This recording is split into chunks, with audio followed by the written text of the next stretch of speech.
ముఖ్యమంత్రి రేవంత్ రెడ్డి ఏ పార్టీ వాడో కాంగ్రెస్ పార్టీ నాయకులు తెలపాలని వికారాబాద్ జిల్లా మాజీ గ్రంథాలయ చైర్మన్ రాజుగౌడ్ ప్రశ్నించారు. మంగళవారం తాండూరు పట్టణంలోని తన నివాసంలో ఏర్పాటు చేసిన మీడియా సమావేశంలో కాంగ్రెస్ పార్టీపై మండిపడ్డారు.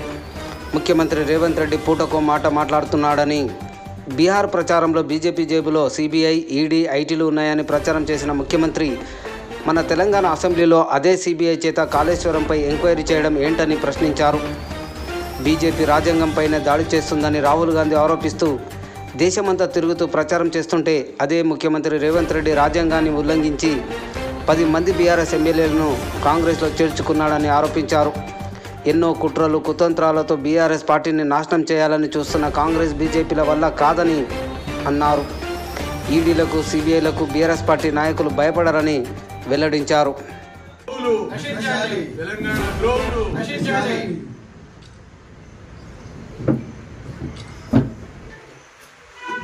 మరి మన రేవంత్ అన్న రాష్ట్ర ముఖ్యమంత్రి ఏ పార్టీలో ఉన్నాడో అర్థమైతలేదు. కాంగ్రెస్లో ఉన్నాడా, బీజేపీలో ఉన్నాడా, తెలుగుదేశంలో ఉన్నాడా, ఇప్పటి వరకు మనకు అర్థం కాని పరిస్థితి రాష్ట్ర ప్రజలకు ఉన్నది. 4 రోజుల కింద బీహార్ ఎన్నికల ప్రచారం పోయి నరేంద్ర మోడీపై అనేక రకాల విమర్శలు చేసిండు. నరేంద్ర మోడీ జేబులో ఈడీ ఉన్నది, నరేంద్ర మోడీ జేబులో ఐటీ ఉన్నది, నరేంద్ర మోడీ జేబులో సిబిఐ ఉన్నదని చెప్పి మరి ఆడ గొప్ప మాటలు చెప్పి వచ్చిండు. మరి ఇటు తెలంగాణలో రాగానే నిన్న తెలంగాణ అసెంబ్లీలో కేసీఆర్ యొక్క కాళేశ్వరం నిర్మించిన కేసీఆర్పై సిబిఐకి అప్పగిస్తామనడం 7 వరకు సమంజసం. ఈయన నరేంద్ర మోడీ మనిషా లేకుంటే రాహుల్ గాంధీ మనిషా? ఇక రాహుల్ గాంధీ కథ ఒకటి ఉన్నది. రాహుల్ గాంధీ 24 గంటలు బీజేపీలోకి తిడుతుండు. 2 సంవత్సరాలే బీజేపీలోకి తిడుతూనే ఉన్నాడు. ఈ కాన్స్టిట్యూషన్ చూపిస్తూనే ఉన్నాడు అందరికీ. ఈ కాన్స్టిట్యూషన్ని కథం పట్టిస్తుండు రాహుల్ గాంధీ. ఈ రాజ్యాంగాన్ని అవమానం చేస్తుండు మోడీ అని అనేక రకాల సభలలో, పాదయాత్రలో చెప్పిన సంగతి ఈరోజు దేశ ప్రజలందరూ కూడా తెలుసు. కానీ ఈడ ఉన్న ముఖ్యమంత్రి ఈ దాన్ని ఉల్లంఘిస్తున్నాడా లేదా అనే మాట కాంగ్రెస్ పార్టీ నాయకులు, కాంగ్రెస్లో ఉన్న మంత్రులు, రాహుల్ గాంధీ సమాధానం ఇవ్వవలసిన అవసరం ఉన్నది ఈరోజు. మరి ఈ రాజ్యాంగం చూపించుకుంటా ఏదైతే మన రాహుల్ గాంధీ గారు తిరుగుతుర్రో దానికి వ్యతిరేకంగా ఇక్కడ తెలంగాణలో కాంగ్రెస్ పార్టీ పనిచేస్తున్న సంగతి గుర్తుపెట్టుకున్నాలి. ఉదాహరణకు మీకు ఒకటి చెప్తా.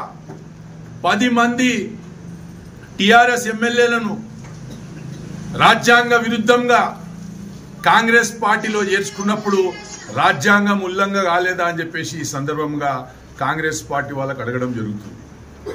ఒకవేళ రాహుల్ గాంధీకి సిగ్గుంటే, ఒకవేళ రేవంత్ రెడ్డికి సిగ్గుంటే వాళ్ళ పార్టీ లైన్లో నడవాలే తప్ప నరేంద్ర మోడీ సంకల జోరి.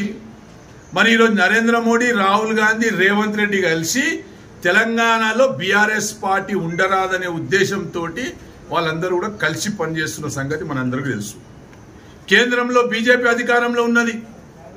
మరి కాళేశ్వరం ప్రపంచంలోనే అతిపెద్ద ప్రాజెక్టు, దాంట్లో ఎలాంటి అవినీతి జరగలేదని కాగ్ రిపోర్ట్ ఇచ్చిన సంగతి కూడా మనం అందరం కూడా గుర్తుపెట్టుకోవాల్సిన అవసరం ఉన్నది. మరి ఆడ కేంద్రంలో పార్లమెంట్లోనేమో కాళేశ్వరంలో అవినీతి జరగలేదని వస్తుంది. ఇక్కడ తెలంగాణలో రాగానే ఘోష్ కమిషన్ వేసి మళ్ళీ ఈరోజు ఆ ఘోష్ కమిషన్ ద్వారా ఏమి కూడా తప్పులు లేవని తెలిసి నిన్న సిబిఐకి కేసు అప్పగిస్తానడం 7 వరకు సమంజసం. ఓసారి అందరూ కూడా ఆలోచన చేసుకున్నాలే తెలంగాణ ప్రజలు. కాళేశ్వరం ప్రాజెక్ట్ ద్వారా ఈరోజు 13 జిల్లాలకు మరి త్రాగునీరు కానీ, సాగునీరు కానీ కొన్ని లక్షల ఎకరాలకు ఈరోజు ఇది తెలంగాణలో ఇన్ని పంటలు పండుతున్నాయంటే అది కేసీఆర్ పుణ్యం. అది ఒక కాళేశ్వరం ప్రాజెక్ట్ నిర్మించిన వల్లనే ఈరోజు తెలంగాణ అన్ని విధాలుగా, రైతులు అన్ని విధాలుగా సంతోషం ఉన్న సంగతి మనందరూ కూడా తెలుసు. మరి ఈ పరిస్థితుల్లో మరి ఈరోజు సిబిఐకి ఇచ్చి ఏం సాధించాలనుకుంటున్నాడు రేవంత్ రెడ్డి? నువ్వు సిబిఐకి, నువ్వు ఈడీకి, ఇంకెవరికన్నీ ఈడ టిఆర్ఎస్ వాళ్ళు భయపడేటోళ్ళు లేరు. 14 ఏళ్లు సుదీర్ఘంగా పోరాడి కాంగ్రెస్ పార్టీ మెడలు వంచి తెలంగాణ తీసుకొచ్చిన ఒక party TRS party, BRS party. మరి ఆ పార్టీని మీరు లేకుండా చేయాలనే ప్రయత్నం మీద ఏదైతే చేస్తుర్రో అది మీద ఒక పిచ్చి ప్రయత్నము. అది మీరు ఎప్పుడు కూడా దాంట్లో సఫలం కాలేరని చెప్పేసి కూడా ఈ సందర్భంగా తెలియజేస్తున్నాను. ఇవన్నీ కూడా గతంలో ఈ ఫార్ములా రేస్ అని మన కేటీఆర్ గారిపై నిందలేసారు, అది చెల్లలే. మనీ లాండరింగ్ అన్నారు, అది చెల్లలే. లిక్కర్ కేసులు అన్నారు, అవి చెల్లలే. ఇప్పుడు కొత్తగా సిబిఐకి తీసుకురావాలని ఆలోచన చేస్తున్నారు. ఇప్పుడు రాహుల్ గాంధీ కరెక్టా, రేవంత్ రెడ్డి కరెక్టా, ఈ రాష్ట్ర ప్రజలు ఆలోచన చేసుకున్నారు. రాహుల్ గాంధీ ఏమో రాజ్యాంగాన్ని కాపాడాలి అని రాహుల్ గాంధీ అంటుండు, రేవంత్ రెడ్డి ఏమో రాజ్యాంగాన్ని ఉల్లంఘిస్తుంది.